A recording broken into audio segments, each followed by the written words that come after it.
I would have Musa. What? Yeah, What? I'd give him another go. Sorry, are we talking about the same player here? Yeah. Welcome to episode 20 of the First4LCFC podcast. In our last episode, we looked ahead to something of a season-defining week for Leicester City. Joining me to review what was quite a mixed bag of results for the Foxes are both Christian Mosen and Edmund Noon. How are you both? Very well. Good, glad to have you both here. And I'm delighted to say that we also have fellow Foxes fan and regular contributor Amar with us to review the Aston Villa game. Review the Aston Villa game, which is where we will start when I finally get my words out. Now, Amar, I know Leicester fans have reviewed, dissected, analysed this game in all sorts of depth, so we'll try and summarise unless we depress people too much. But try to sum it up as an overview because Leicester fans seem to fall into two camps. One that we were poor and we deserved to lose, but one that we were rather unlucky. So where do you fall into which of those camps? Well, hello everyone. I didn't make the game myself. I watched it on TV. So looking over the game, I think we could all say we were quietly confident. I mean, going to Villa was a tough place, but I reckon we could, if we turned up with a performance, that we could ground out and get the win. But I felt, watching the game, going forward, I thought, we did nothing wrong. But where I felt it let us down was defensively and keeping our focus, being stretched all over the place. I think we had the majority of possession, I believe. And in terms of goal scoring opportunities, I think Villa had quite a few that, they could have ran away with the game, but I think we edged it more. But yeah, on the balance of play, I think they just caught us out on the counter attack. I think. Would you say it'd be unfair to say that maybe they deserved to win purely that they were more,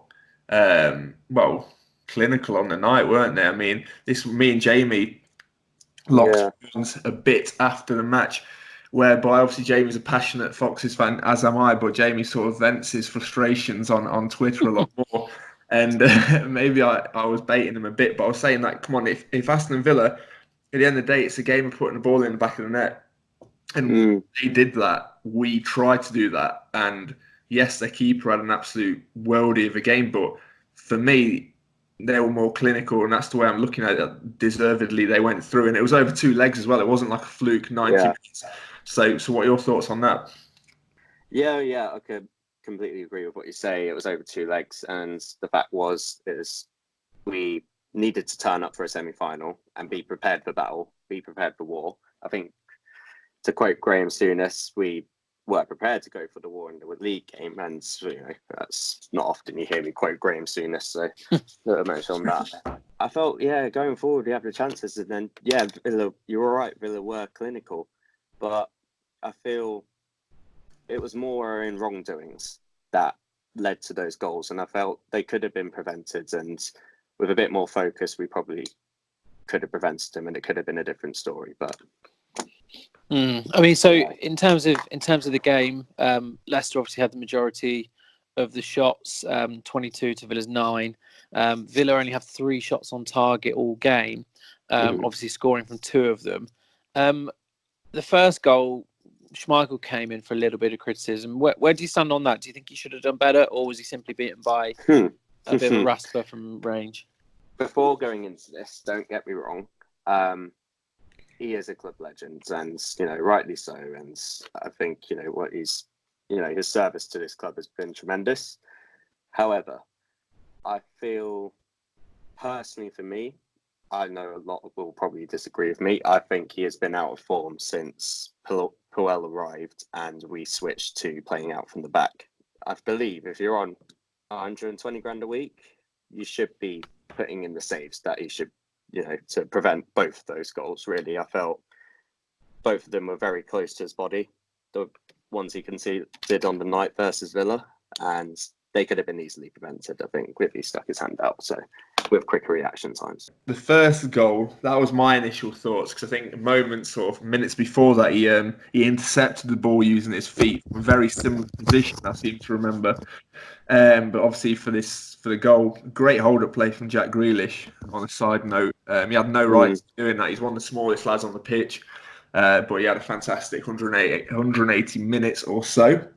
But yeah, I do feel Schmeichel should have done better. But in terms of the second one, I think Jamie says that it's Gray's fault for not closing down, and I can see that. If you watch the replays, I can see that definitely. But Ricardo, for the experience he's got and the quality he's shown this season, he's got to be knowing someone's running in over his. It was his left shoulder, weren't it?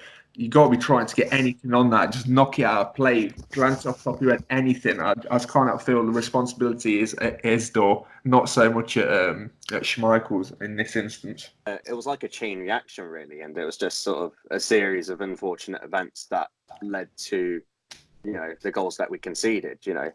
Only if Gray had closed down, I think it was El Mohammadi, or if Ricardo and Ciunchu, I feel, who was at fault for the goal as well. Their flank got overloaded. If they were watching their men, possibly they could have got it clear. If Schmeichel was focused in the last seconds, maybe that wouldn't have been a goal. And, there was a lack of focus from all those players. And as a team, we have to take responsibility for that. So I think, if I'm going to criticise Schmeichel for anything, it's drawing away from the Aston Villa game slightly. It's something I've noticed all season, or maybe for a few seasons now, is his reluctance to come off the line from set pieces.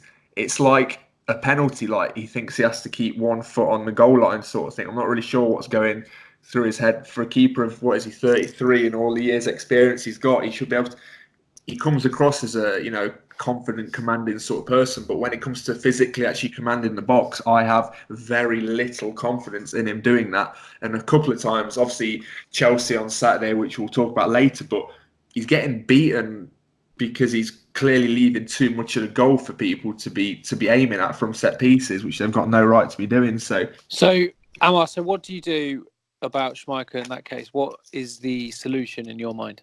This may come a bit harsh, but I'd strip him of the captaincy. Strip him? Huh? Yeah. Personally, yeah. That may end up as your opening note, but yeah, no, I just. That's a big call, isn't it? He's obviously one of the longest serving players, having been here for quite some time. He's won everything. He's been through it all. Big member of the squad. Is that not quite a big call and maybe a bit of an overreaction to what is possibly him just being out of form?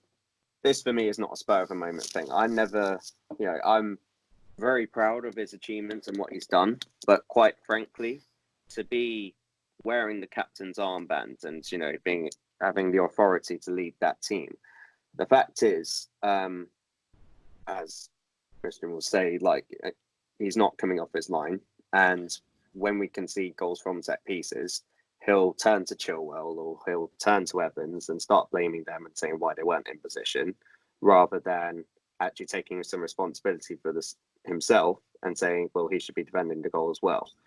I do feel that Schmeichel's sort of teetering towards Solbamba territory of when ball at feet, I get very anxious. I just don't feel confident when we're trying to build from the back, but he leaves it that 1 second too long. And he probably, off the top of my head, I can't think, but he probably has been caught out whereby a player either blocks it or tries to nick it away from him. And it's just, obviously in the modern game, you got keepers like Edison who does it perfectly, who can literally build an attack from the back. But Kasper Schmeichel's distribution is nowhere near that level. He's fast becoming a player I want to see replaced. His quality is not top 4. He throughout his career, he's been linked with moves to top 4, but there's a reason why they've never even come close to sort of materialising. I think kind of his name as well, being the son of Peter Schmeichel, and true. Yeah, I think that's given him more of a reputation rather than his actual performances over the years for Leicester. I have got a massive question for you, Amar. This is a big one. You wanted a big one last time. I want to give you a big one. Okay. Schmeichel's been linked as one of the sort of ringleaders for previous managers' exits. I'm sure we'll all agree with that. Yeah. Does Brendan Rodgers have the bollocks to be the manager to drop him one and then believe that this won't potentially cost him his job or massive unrest in the changing rooms? Well, I feel that was the downfall with Puel when the moment he decided to drop Vardy, and look, it didn't end pretty for him at all. So, but I feel Brendan's man management, and I'm sure he's going to explain his rationale for the reason why if he does drop him.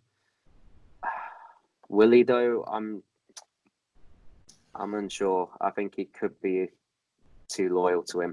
Unfortunately, he could be denying, keepers in his place who have worked hard on their merit to get to their level and, probably deserve a chance, but aren't getting it because of Kasper in their position due to their loyalty at the club. And as a club, that's not how it should work. Everybody should have a level playing field going into it in terms of team selections. So I would like to see Brendan do it, but will he though? I'm not sure. Right. Well, that's a big, it's potentially a big call, not without its justification from both of you. I think you make some good points. I think it'll be a controversial point. I'll be interested to see how many people agree with you, because I'm sure some do. I'm sure I'm going to get a lot of abuse. So, well, it's a brave fans already. I don't know if you've seen my Twitter, but it's like flooded. Absolutely flooded. Someone's got to do it. Sick. Yeah. So no, absolutely. Well, no, but thank you for coming on and joining us and doing so. Thank you again. Definitely given us some good things to think about. So thank you very much. And yeah, please, we'll hopefully have you on again in the future at some point. So thank you very much, Amar. No, thank you very much, guys. Pleasure to talk to you once again. Amar, as always, made some really interesting points. I think the one in particular is about Schmeichel's command of his area, something he's definitely being criticised for. And I wondered if it was just us watching it and being critical, but there's a website that's put together some stats on Premier League goalkeepers, and they put the percentage of crosses into the penalty area which was successfully stopped by the goalkeeper. Burnley's keeper Nick Pope is top with 13.4% of crosses. Leicester's keeper, i.e. Schmeichel, is bottom with 2.3%, which is just 3 of 131 crosses coming in that he stopped. Obviously, the defenders are going to head away the majority, but that is worrying, isn't it? It does add backup to the opinion. It shows that, keeper with ability to use hands should be like a big influence in the box, but the fact he's the worst in the Premier League. It's a good job we have got 2 solid centre backs and obviously full backs that do chip in defensively, because, it's quite demoralising, isn't it? It makes us realise how well we have played, obviously attacking wise, to be where we are in a table with stats like that in goal. Yeah, you're absolutely right. And some of the other statistics don't make for particularly good reading either. But I think I think stripping him of the captaincy would cause more issues than it solves in the short term. I think you'd have full-blown revolt on your hands, which is really not what we need at this point. But anyway, listen, let's move on to the Chelsea game. Something a little bit happier to talk about in a way. So firstly, Ed, because you've been fairly quiet so far, I'm just listening. The draw, obviously, we're a little bit unhappy after the game with the circumstance of it and coming back and going ahead and then eventually getting pegged back to draw it 2-2. But is the draw a good result in the bigger picture of the season? Yeah, I take it. Like, we've done really poorly against the teams around us in the league this season. Like, off the top of my head, we've obviously lost to Liverpool twice, but near enough everyone's done that. We lost to Man City, drew with Chelsea twice now, drew with Wolves, lost to Man U. Like, we need to stop dropping points against these teams. And obviously, given that we were winning, and I thought when we got ahead, this was it. Like, we win this, and the race for top 4 is near enough done, and it is near enough done anyway. But it is kind of gutting that it was a great header, don't get me wrong, the equaliser, but just felt soft at the time, so it's a little demoralising. But I think if you offered me at kick-off a draw, I wouldn't have been enthused about it, but I certainly wouldn't have been wholly gutted by the idea of it. I mean, Chris, do you look at it that not that Leicester have dropped 2 points, but more that we've stopped Chelsea getting 2 points? Because obviously that means the gap now is 8 points with, I think, 13 left to play. I mean, Leicester are in the driving seat now, aren't they, after that? I couldn't say it better myself. The main thing is that we didn't allow Chelsea to bridge that gap. We keep it 8 points. I know I don't like looking over our shoulder, but 13 games to go, 8 points of difference. It's hard to see how we could let this slip. I mean, it's very possible. It's not a 22-point Liverpool lead, but yes, it's comfortable, I'd say. But yeah, there was something just going into it, wasn't there? I mean, Rodgers had never beaten Chelsea in 13 attempts. So it's now 14 attempts, including the famous Slippy G moment, which had to get in there because it's all going to be Liverpool otherwise. But yeah, just looking through these sort of notes I was making during the game, the main thing for me was our reaction in conceding. Obviously, straight out of the blocks, Chelsea came and scored. But, a few moments later, we went and got one back. But it made me think about one of our centre-backs, Johnny Evans. We bought him for £3.5 million, and he's won 3 Premier League titles. Can you name me a better titles to value Premier League signing ever? Because I don't think you can. That's 1 title per £1 million. That is maths as well. That is quick maths as well. He was fantastic, though. You're right. I think had it not been for Evans, we'd have found ourselves 4, maybe even 5 down after about 20 minutes because Chelsea came in as quick, didn't they? That's what I mean. It's that complacency, the Leicester complacency. It's coming all too good over Christmas and obviously the New Year period. Now we're in February and we're still going through those like 20, 30 minute spells in matches where I won't say we're clinging on. It's not like it's a proper backs to the wall job, but it's just like we don't turn up. We can barely get our foot on the ball. We're just playing silly passes over the top. Vardy's, I don't know, like it's not a criticism of Vardy, but he's barely involved in the game. And then he had that glorious opportunity in the first half. And I know he's instinctive, but he didn't even look up, and it's just a disappointing finish straight at Caballero. But I mean, that brings me on nicely to someone that I've been a talisman of criticism for. But Harvey Barnes, that's 3 on the spin in the Premier League, and it's hard. How can you criticise a player who's scoring like that? Yeah, you're absolutely right. 3 in a row for the first time in his senior career, actually, as well. And he was brilliant all game. I thought the way he was direct, he was running at players, he was beating them. But it's amazing what confidence can do, isn't it, Ed? He looked like a man transformed yesterday at the weekend.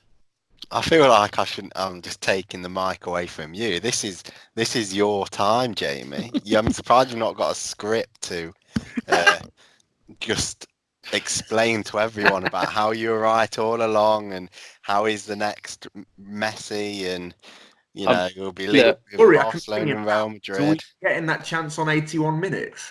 That is the only downside. It's interesting actually because we were talking at half time, me and my brother-in-law, saying that Barnes' main issue is that at the moment, because he gets in good positions, he's good dribbler, he's progressive with his passing, is that his finishing is 1 in 3 or 4 instead of to be like an elite level where you need to be at least 1 in 2, don't you? And nothing could sum him up more appropriately than that game. It was. I'm still not entirely sure what he was trying to do. What was trying to almost like use a spin on the ball and curl it into the corner. Well, no, because it was always going away from it's one of them that were doing anything but that. Really is a goal. Well, obviously don't hit it at the keeper as well, but he's done so well to get there. His pace, his timing is absolutely spot on, and then. It's just the hard. He's done the hard bit. Just stick it in again. You're up against a goalie that's nearly 39 years old. He's not getting there if you put it in the corner. Caballero had a nightmare, obviously for Chilwell's What was he doing there? He was like another FIFA glitch, just running out. Thought he was going to carry on running to the corner flag at one point. But You're absolutely right. I mean, it's a contentious point, but relatively speaking, was the Evans header just as good a chance? Because how often, if you put a little radius around him, he must have had about 10 yards everywhere he looked, and he can't even get that on target. 10 yards is a little exaggeration, but I don't yeah, know. I know. Well, I it don't was know. nowhere near 10, but yeah, it was an excellent chance, wasn't it? Like, especially given how brilliant he'd been all game defensively. He just worked that space, completely lost his markers, and you just thought, bullet header, providing it's not within about 10 centimetres of the keeper either way, this is a goal. And then it just went way wide, didn't it? It wasn't even close. No, it was absolutely miles away. And it was really disappointing as well, because we are we're a bit inconsistent from set pieces, aren't we? So it would have been a good vindication of Maddison's corners, because he does come in for a bit of criticism from people around me, certainly. But speaking of players who have come under fire a little bit, Ed, obviously Ben Chilwell, we've spoken about a number of times on the podcast, and he's been rightly criticised by not just us, many Leicester fans, for his performances in recent games. But he's another player that really seemed to come back and prove people wrong. But what was it that he did differently that made his performance that much more impressive? I think he was criticised by the commentators as well. I can't remember whether it was during the Chelsea game or the Villa game, but they definitely picked up on the fact that he hasn't been sort of hitting the high standards that he perhaps can recently. But I definitely noticed that in the game, especially after he scored, pulling his finger out isn't the right phrase, but he definitely sort of upped his game. Maybe all these people saying he's not been performing and the crowd giving him stick has actually had an impact on the guy, and he just needs this one big boost like he got there, and he just seemed like he was running a bit faster, tackling a bit harder, making some more attacking runs. And yeah, I thought given how he's been playing for a fair few games now, he's not been up to where he was before. I certainly thought this was an improvement upon recent form, and hopefully it's a indicator and signs of things to come. Yeah, I mean, I certainly hope so. But he was more, like you said, he was more direct. He was more confident, and I do agree with players being criticised when they're not doing well. But like I said last week, I completely disagree with players being, unless they're called Harvey Barnes. Unless they're called Harvey Barnes, in which case they get a free pass. But I don't think that the way they're vilified by some players, from fans in the stands, I think is really, really unfair, actually. And there's a guy who sits 2 rows behind me, and I definitely let him know that I thought that when Chilwell scored.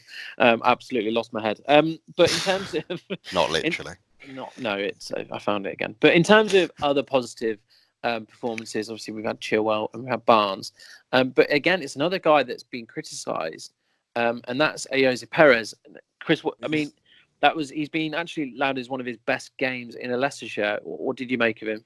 Yeah, definitely. I think he just looked confident. He was looking up, going forwards, winning a couple of good, decent free kicks, defensively, tracking back. Like I always say, if you put in that effort, the fans are going to appreciate it.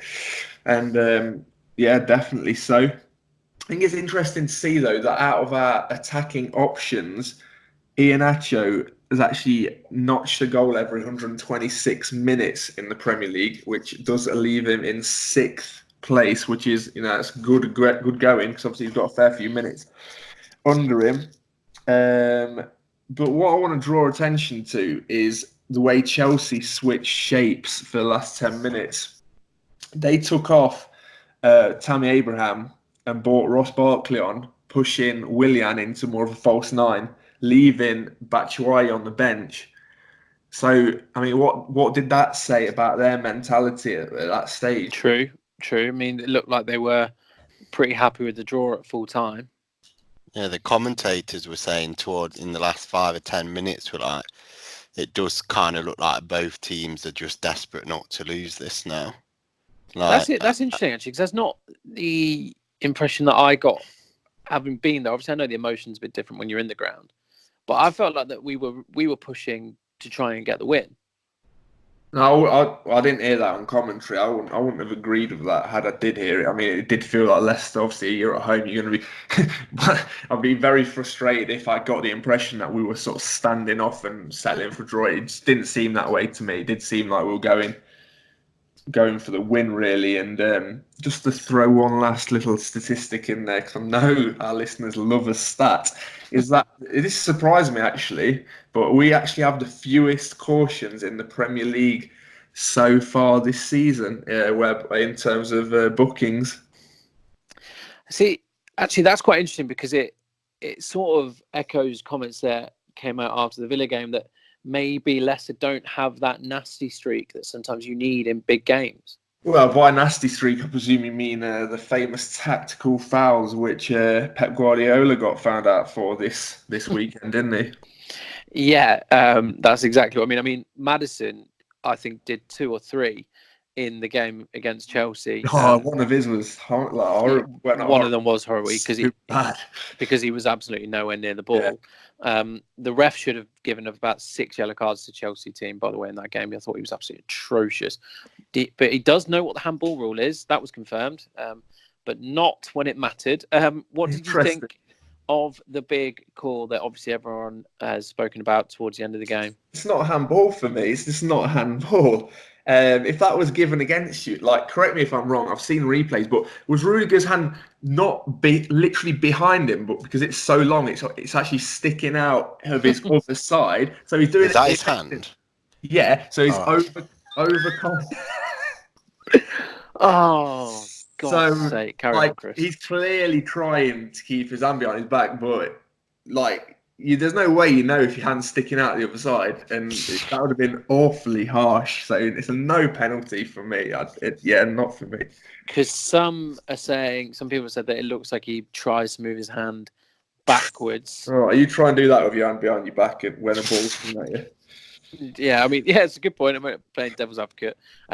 But speaking of that sort of nasty streak, Leicester players in particular, again, a man who appears just to be a massive scapegoat at the minute, Ben Chilwell, came in for criticism in that he was the videos came out of him hugging the likes of Grealish and Target in the tunnel.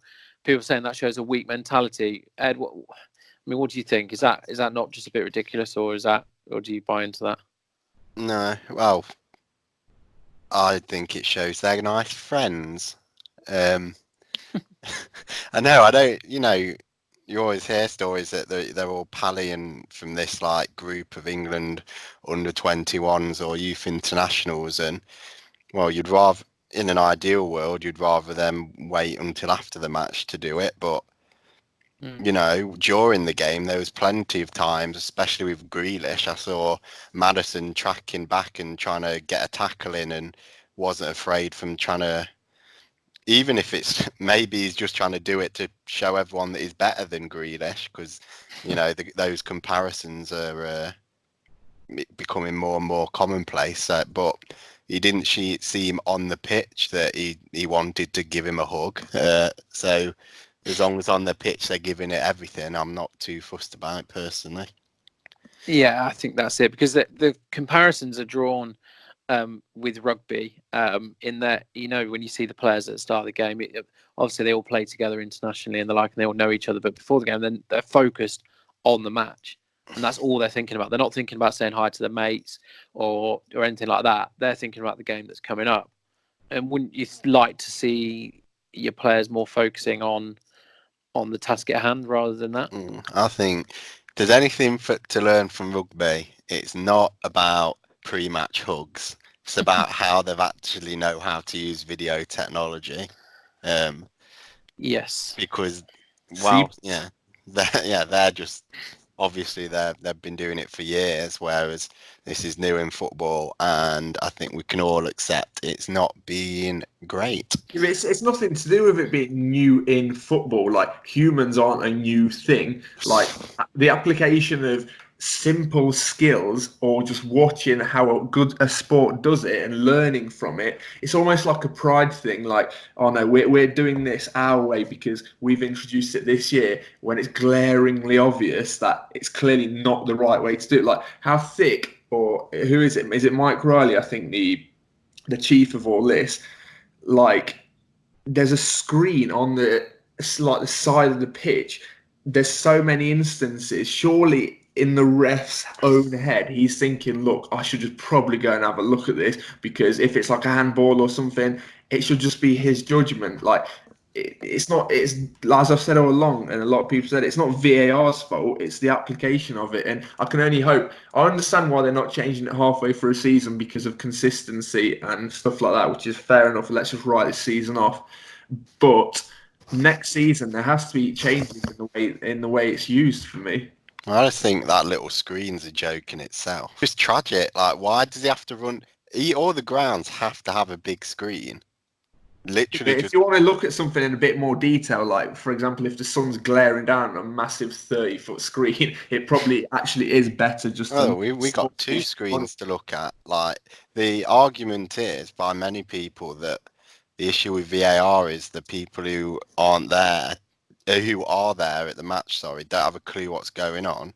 Well, if we are making the comparisons, because we're halfway there already, in rugby they do. They'll put it on a screen, and the ref will watch it, and he'll talk to the guy in his ear and say, right, and they'll talk through it. They say, right, he's running up. I see a high tackle. Do you agree with me? He'll say, yeah, that's around the net, yeah. And then it's done. So at football, it could be going in like a replay saying, right, I'm seeing what's going on. That looks like a late challenge. It's in the box. He doesn't get a ball. Do you agree with me? Yeah, but you do realise why they don't do that in football is purely because of, imagine the nightmare broadcasters and sponsors would have when you've got abusive language constantly coming in from players. You don't get that in rugby. Learn to at your age would be my first response, but there you go. The reason people swear, predominantly, whether it's right or wrong, is because it's an outburst of passion. Like, yes, squaring up to the ref and stuff is wrong, but you can't. You're saying that it's possible just to eradicate that behaviour. Yeah. Then you'll have people saying that you're taking even the more of the soul out of football. It's literally sucks out of it as it is. There's more testosterone and passion around on a rugby pitch where people are literally putting their bodies on the line, and if they can keep quiet, then there's no reason why a football. It's not going to change overnight. Well, I don't think it will, but it will be a process, and it will be a generational thing as well. Referee will never ever be mic'd up. It's because you'd lose so many millions, if not billions of pounds in sponsorship money. I see nothing wrong with it. Yes, small screen, it's not ideal, but like the fact it's there, go and utilise it. It's literally there and waiting to be used. And it has been used. Good decision. Now, congratulations, and move on. I think for me, it's not even necessarily the swearing. I think it's just the general dissent and the getting in the ref's face and arguing the challenges and asking for yellow cards and all of that. I think that is definitely the thing they can learn from rugby.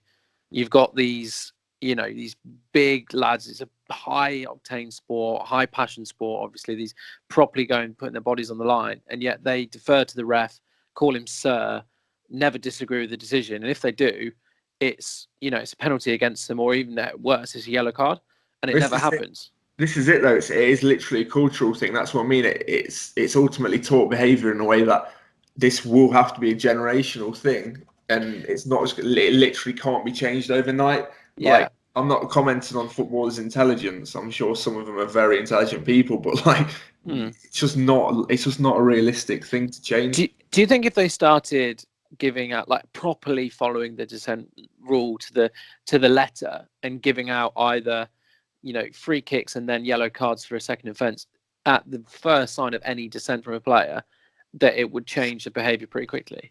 It would, but then it's a double-edged sword. Then you'll have people moaning that we're taking the passion out of the game. You can just predict it.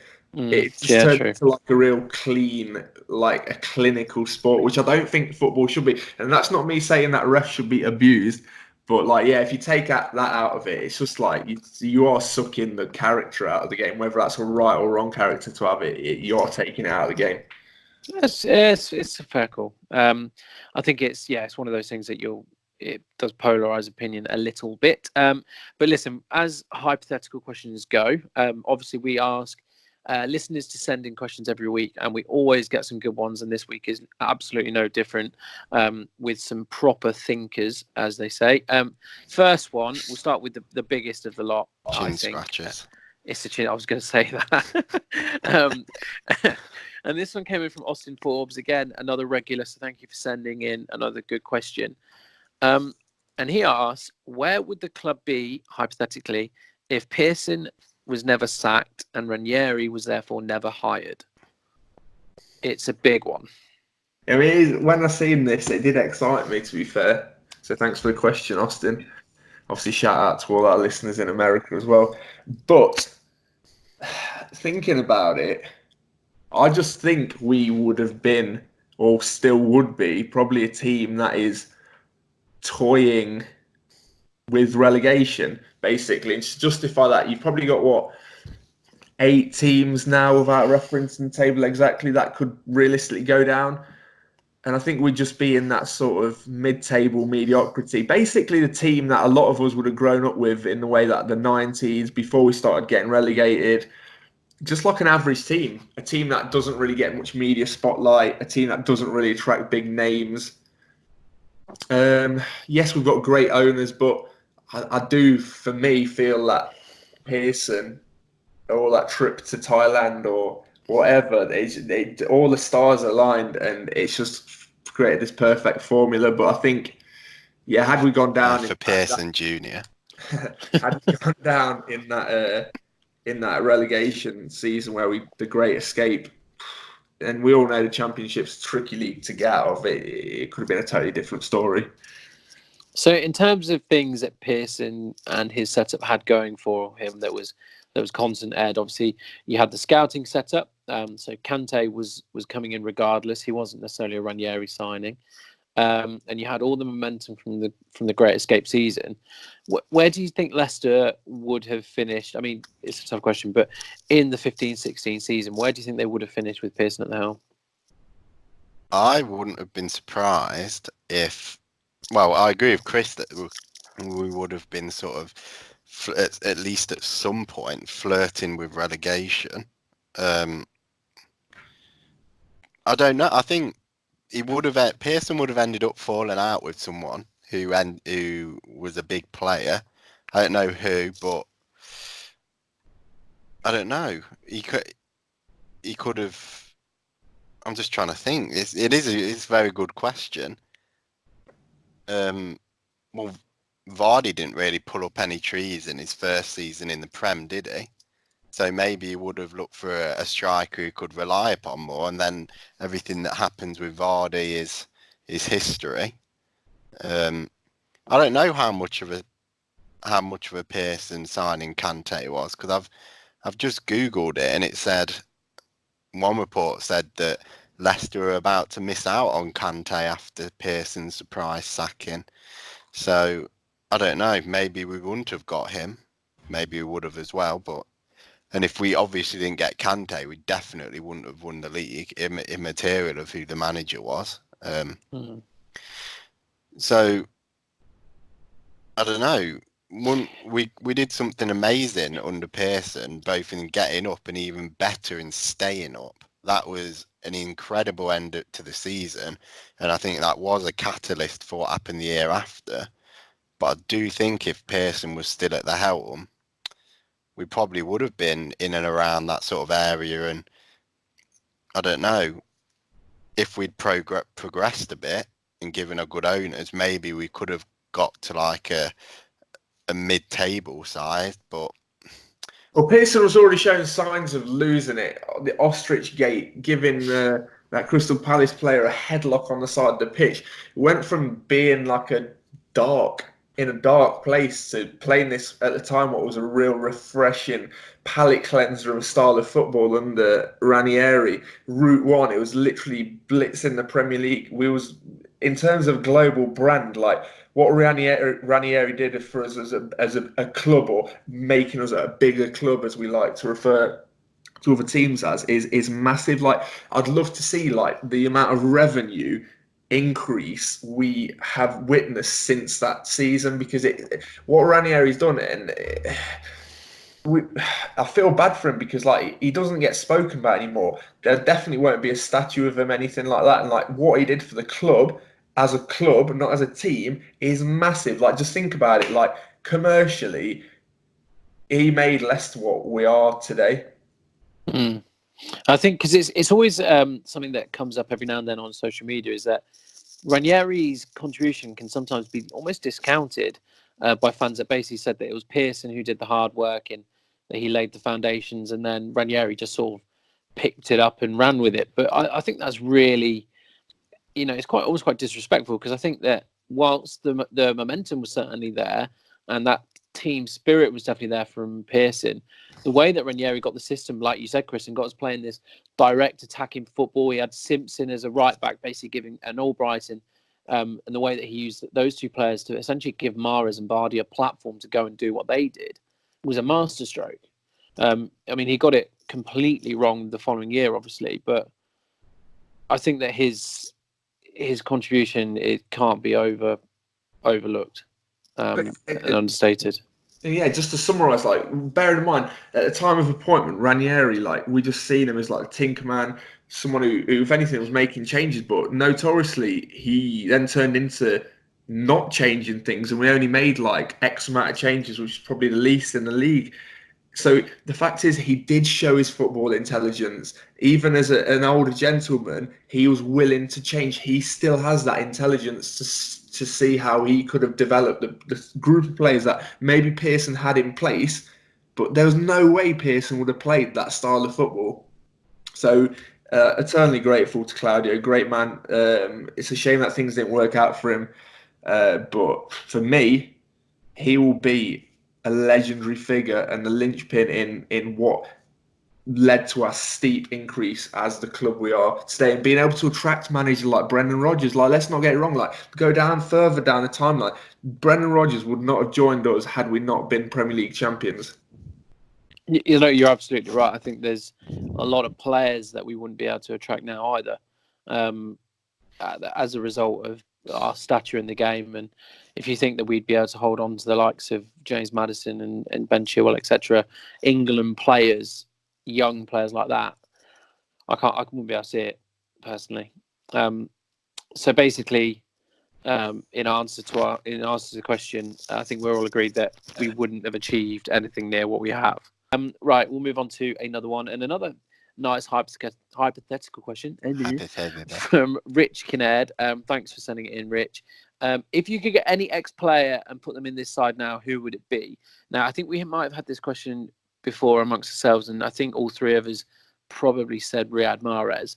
And I think he is the obvious shout, isn't he? So should we say, if you exclude him, who would you have from Leicester's Does this past? include former loan players as well, or No, you're going to say Harry Kane. No, you're going to say Harry Kane. I'm not. I have got a list of players, and I've got Jesse a Lingard. curveball one. I've got a curveball one. Okay, well, let's give you two then. So say yes, loan players are included, and then give one that wasn't. Well, yeah, that would be Harry Kane, but actually he's injured now, so he probably won't be much good.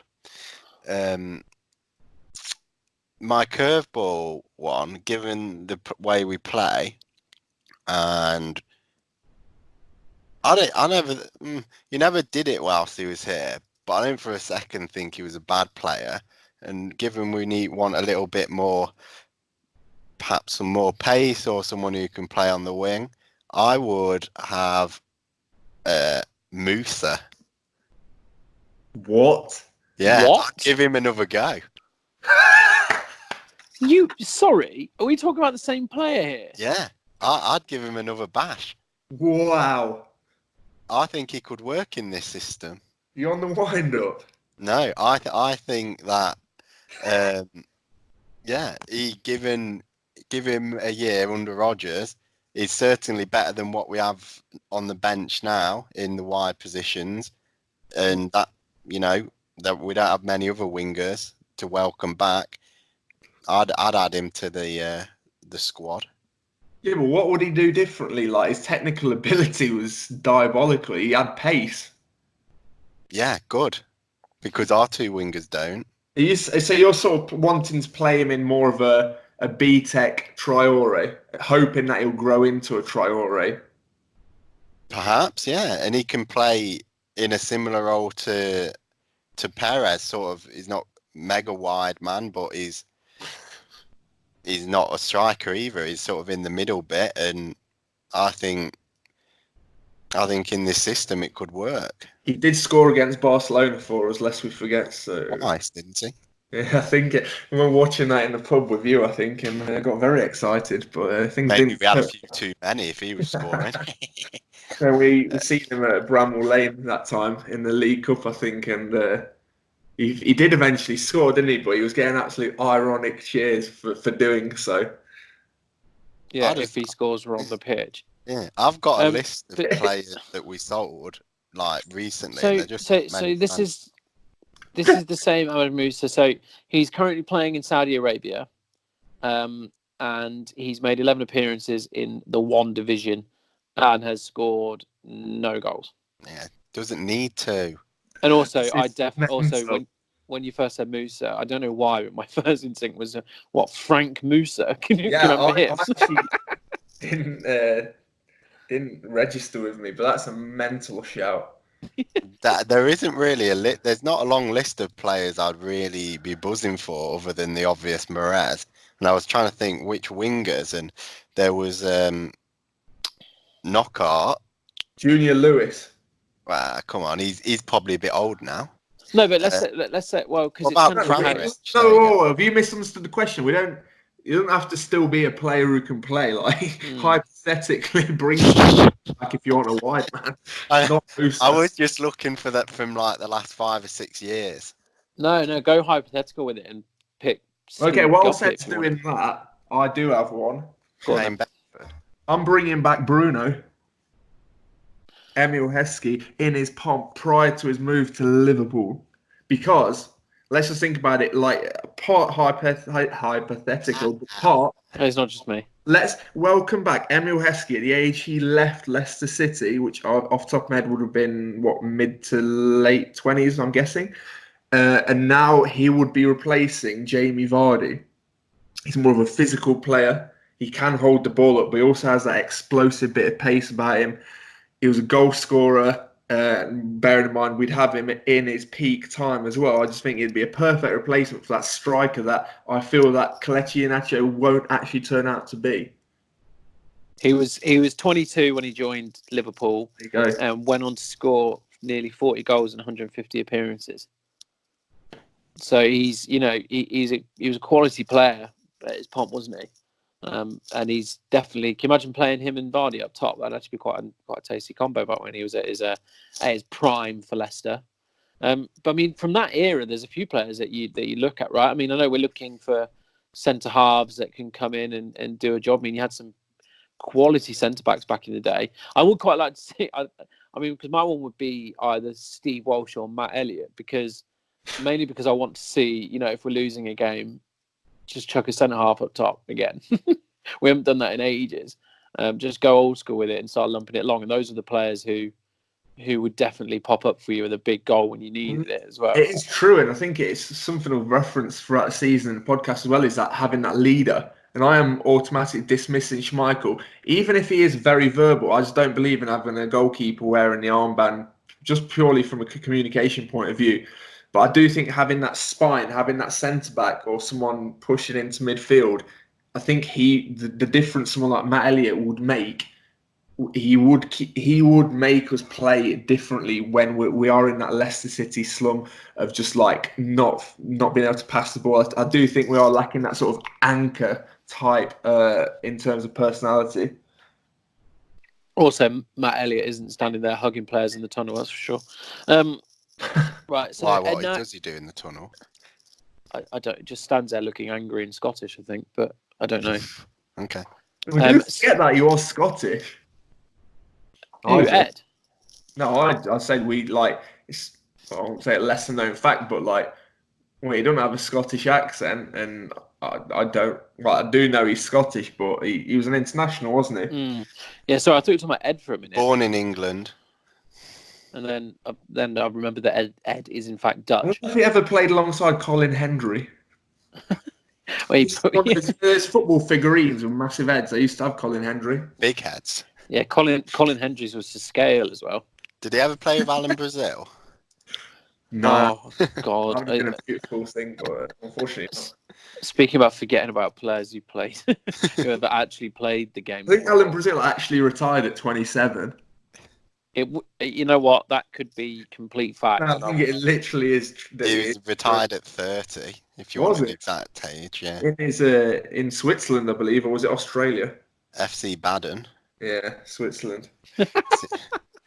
Just in case no one understands this, by the way, Chris is quite literally Alan Brazil's #1 fan. Did you know he used to play for Man U?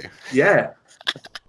He referenced that on the show a couple of days ago, and I was genuinely stunned. No, but lest we forget, Ipswich, when he did play for him under Bobby Robson, were like up there in Europe. So he got a goal every other game for Ipswich. He was 17, 150. Like the player he was this morning on for those who listen. He was very humorous.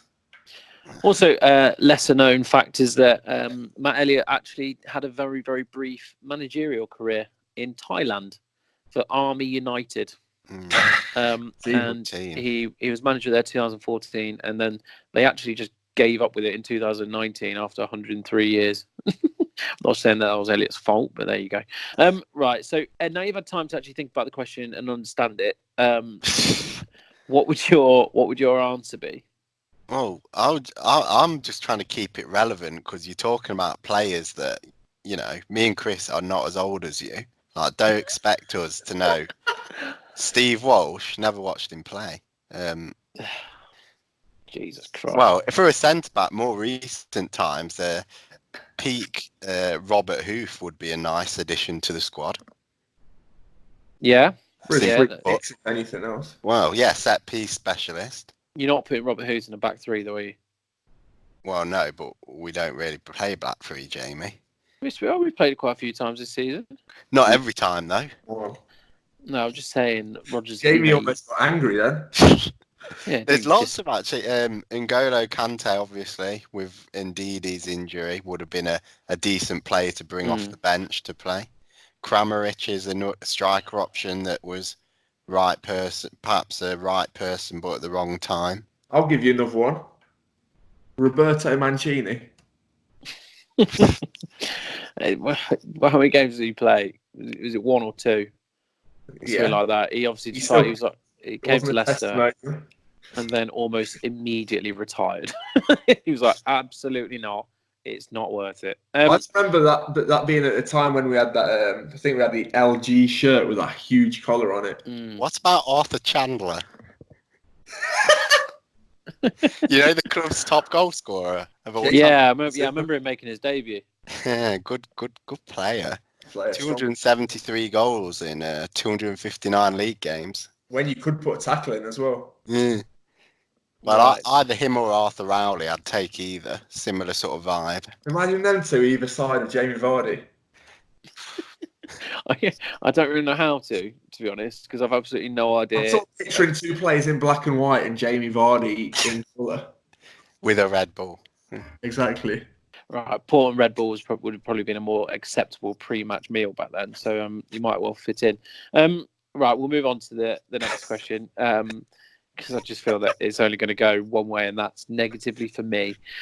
Right, so a not hypothetical question.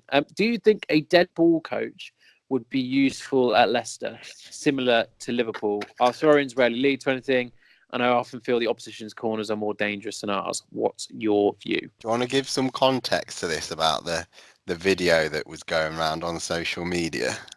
So I'm just laughing at the phrase dead ball, and there's no reason I should be. That's childish.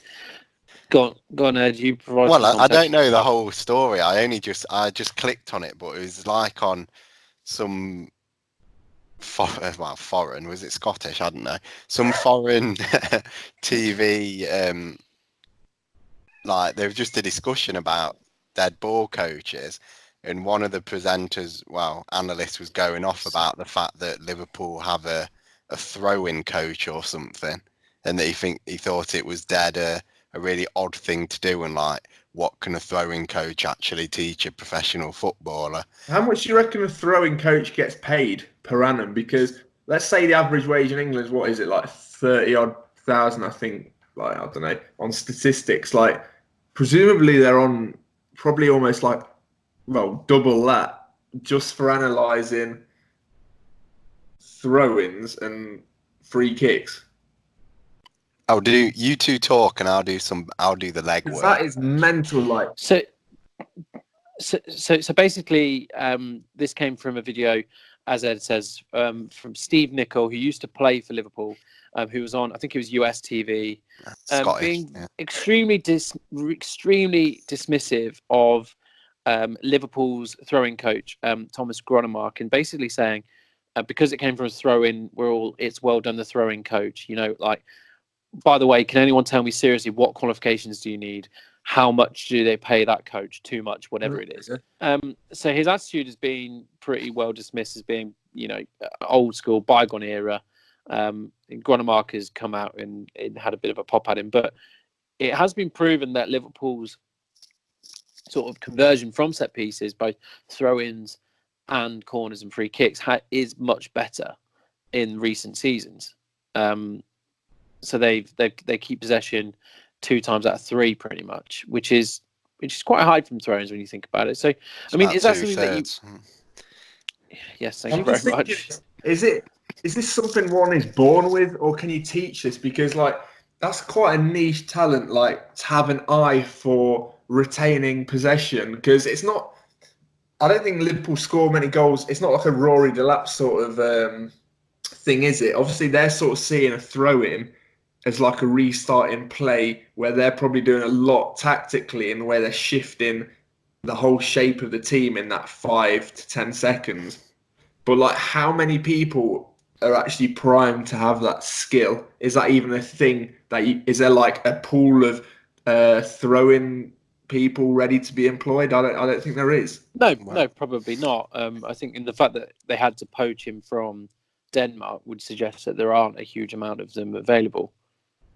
I mean, for me, I think a throw-in is it in the Rory Delap era that, you know, players are on record saying, I think Harry Redknapp gave a team talk once saying that he would literally rather them kick it out for a corner than for a throw-in. And then in that sense, I can see it, because you are throwing the ball into the mixer, so to speak, and it's causing trouble. But I don't know, like, all this stuff about retaining possession, yes, it's important.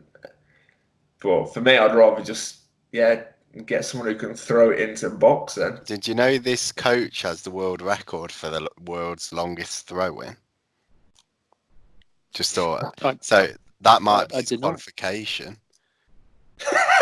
That's his CV. Have you seen how far I can throw it? He can propel a ball 56 yards. What, in a conventional manner?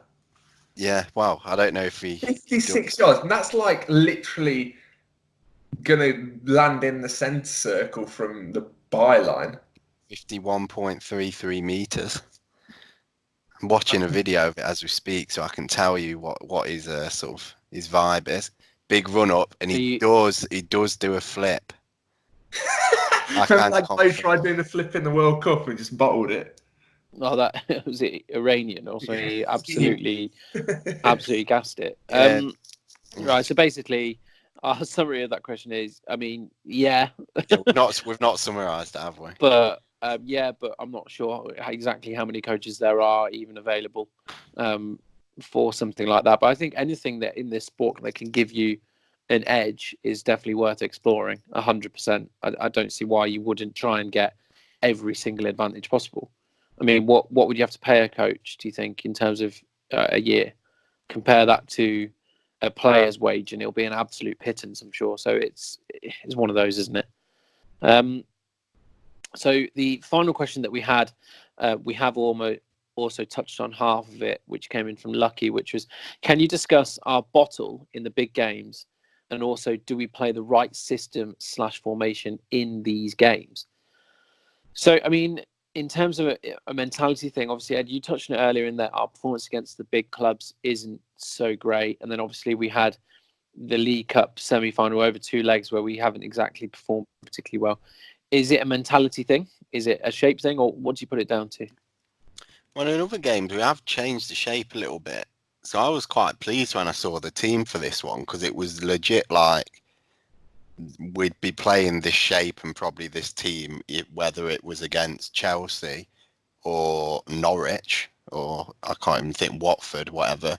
Like in other times, we have changed the shape, changed the system to try and perhaps be a little bit more cautious and aware of the other team's threat. But we sort of went for it in this game. So I personally, at least on that front, I have no qualms with the names on the team sheet and the shape of the team.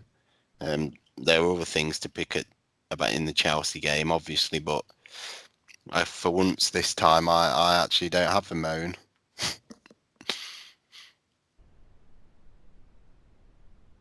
Well, I mean, that's that went all quiet. Yeah. Yeah. I mean, in terms of the formation, though, especially against Villa, I think that it's been analysed that we played almost a 5 at the back with, at times in the game, with Chilwell playing as part of the back 3 and Barnes almost essentially being a wing back. I mean, did you not think that was a mistake from Rodgers to do that, though? No, I'd say that's a waste of a player. Like, was that in the first leg or the second leg? The second one. But even then, it's like, given that the home game was a draw, you got to go out. It's going to get decided in 90 minutes. So I'd only ever be tempted to play. I know people will disagree and have different ideas, but for me, 3/5 at back is always a sort of defensive formation. So I don't see why that should be being utilised against Aston Villa in a game that you have to win. I'd say play your attacking team, because if they perform to the standard they can and the strikers are clinical, we win that game. So I don't think there's any need to be playing that formation against a team like that. Yeah, no, I would agree. I mean, even if we did in shots anyway, we definitely did enough to win the game. But unfortunately, it did just boil down to being clinical, didn't it? But I mean, Chris, do you buy into that it's a mentality thing and that we bottle big games, so to speak? I think at the start of the season, I felt we bottled it at Old Trafford. I genuinely do think if we were to go there now, a lot of teams sort of go in there and bossing it, like Wolves would have tried to at the weekend, etc.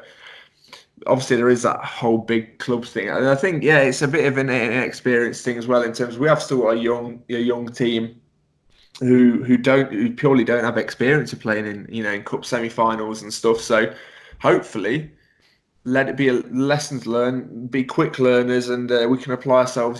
Still in the FA Cup and potentially in Europe next year when it potentially matters even more.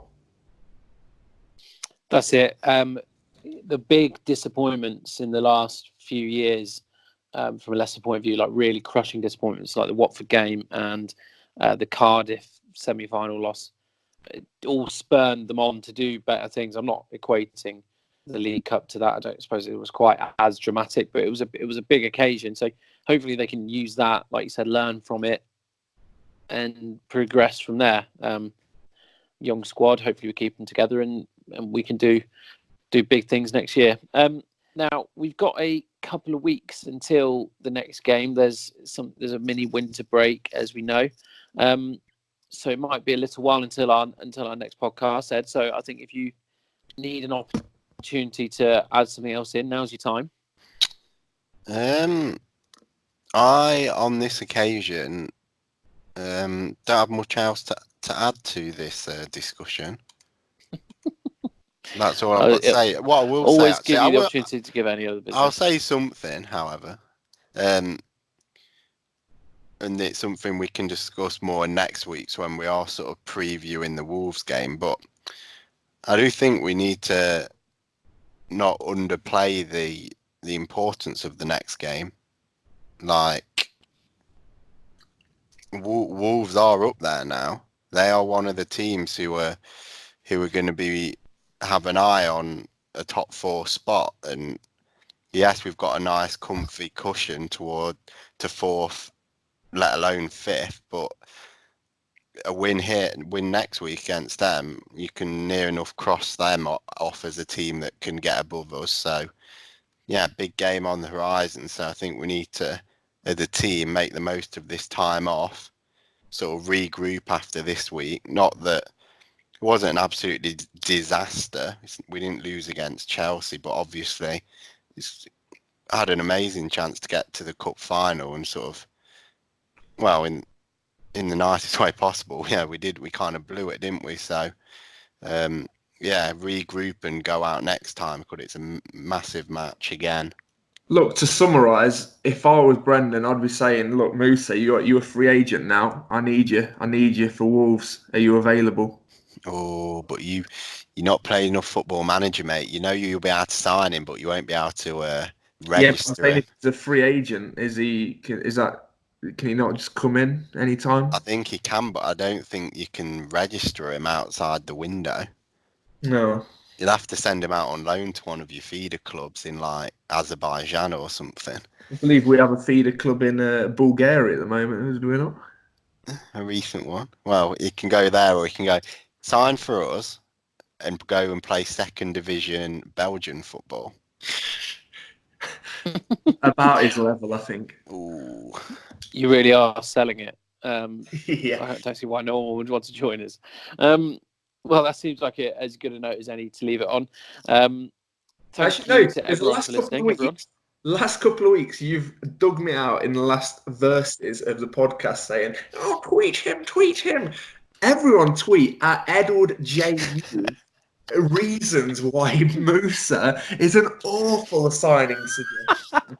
That is ridiculous. How has he got away with this? Like, I think we was both that startled at how awful that suggestion was. We just sat there in silence, but it's actually dawned upon me now. I think it was a needs-based suggestion. For all of the criticism you've given, like Daniel Amarty, he's no better or no worse. I'd play Ahmed Musa at right back ahead of Daniel Amarty. Mentally. So anyway, oh my God, Rich Kinnaird, I can rely on you. Right, Yeah. let me give myself one defence, and then you can open the door to everyone else. My defence is I was looking at signings we've had in the last 5 to the absolute max 10 years that I think could at least plug a hole in the squad. 10 years worth of signings and you chose Ahmed Musa. Half of them were in the Championship, mate. Probably half of them were better than Musa. Mate, Who? I'm having Lloyd Dyer back here before I have Ahmed Musa. I'm having Lloyd Dyer back here before Ahmed Musa. That is a poll tomorrow. Lloyd Dyer. That is all right. It's happening. Oh, you got no. I think, yeah, it was him or Knockout with it. I was scraping the barrel. Knockout, there you go. Well, yeah, better. Isn't he a sub for Fulham now? Yeah, that well, suggests to me he's not. He's not in Saudi Arabia. Yeah, that's good. He's not good enough. I genuinely think if we put this poll out, Lloyd Dyer versus Ahmed Musa, it will be like 70-30 in guys big just Lloyd's have no favour. Understanding about how good the quality of football is. See, the problem is you're still playing Football Manager 2014. Xavi go to play in Saudi Arabia? Yeah, all the big players do. Brad Jones is the keeper for the team. They've definitely not gone there for the paycheck. They've got Amrabat. Yeah, the highest scorer in that league is Bafétimbi Gomis, and he is terrible. Does he still have to do that dinosaur celebration or whatever it was going to be? He does. It's literally one of my biggest pet peeves in football. You sound like you watch a lot of Saudi Arabian football. I just love football. No, I really don't. I've just googled it. Right. So listen, thank you to everyone who listened. Even if the last 5-10 minutes of this are always absolutely nonsense. So if you have sat through it again, Jamie Thorpe single-handedly denied Ahmed Musa a work permit. Oh God, yeah, that is a bombshell. We do have listeners all over the world. Thank you very much, which we are very, very pleased with. So let's try and keep hold of them if we can. We love you all. Right, so thank you very much for listening. And we'll join us again next week where we will look forward to, as Ed rightly says, a massive game against Wolves. So we'll see you then.